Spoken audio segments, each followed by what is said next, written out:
Top quality और consistent performance के लिए सिर्फ सिल्वर पंप नाम याद रखना।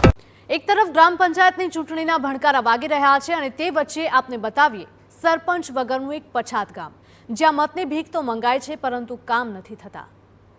અહીંયા આટલું બધું દુઃખ વેઠીને શું કરવાનું એમ, અને બધી સુવિધા થતી નહીં એમ। આ વેદના ગુજરાતના છેવાડાના માનવીની, જ્યાં વર્ષ 2013થી છોટાઉદેપુરને નવરચિત જિલ્લાનું બિરુદ મળ્યું છે। છોટાઉદેપુર જિલ્લો અસ્તિત્વમાં આવતા સીમાંકનો બદલાયા। સીમાંકન બદલાતા સંખેડા તાલુકામાં આવેલ કુંડી ઊંચા કલમ ગામને બોડેલી તાલુકામાં સમાવિષ્ટ કરાયું।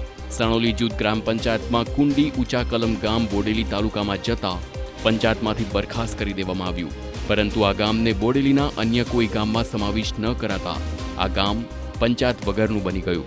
એ વાતને આજે 13 વર્ષ વીતી ગયા। આજે પણ આ ગ્રામ પંચાયત વિહોણું છે, છતાં સણોલી પંચાયત કુંડી ઊંચા કલમ ગામના લોકો પાસેથી વેરો વસૂલે છે।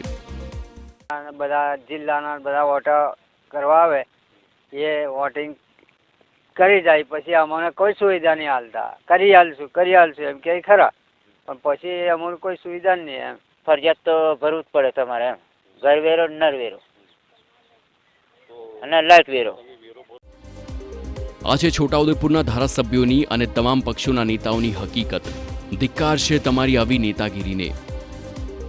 વોટોના ભૂખ્યા વોટ માંગવા અને વોટ નાખવા તો આવી જાય છે, પરંતુ 13 વર્ષ વીતી ગયા તેમ છતાં એક પણ નેતા કે ધારાસભ્યના પેટનું પાણી ન હલ્યું કે આ ગામના લોકોને પ્રાથમિક સુવિધા આપે, તેઓની સમસ્યાનો અંત લાવીએ। બસ વોટ લઈને છૂટા થઈ ગયા।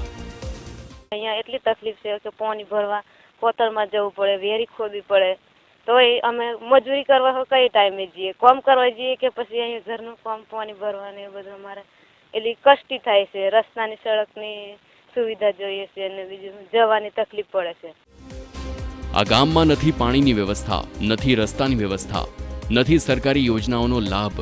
ગામના ગરીબ લોકો 21મી સદીમાં પણ ઝૂંપડામાં રહેવા મજબૂર છે। સરકારી યોજનાના લાભ માટે ગામના લોકો વલખા મારી રહ્યા છે। તો આ મામલે તાલુકા વિકાસ અધિકારીનું કહેવું છે કે સરકાર જે નિર્ણય કરે એ પ્રમાણે કામ કરીશું। આ દરખાસ્ત પર સરકારમાંથી જે કંઈ નિર્ણય થઈને આવશે એ પ્રમાણે કામગીરી કરવામાં આવશે।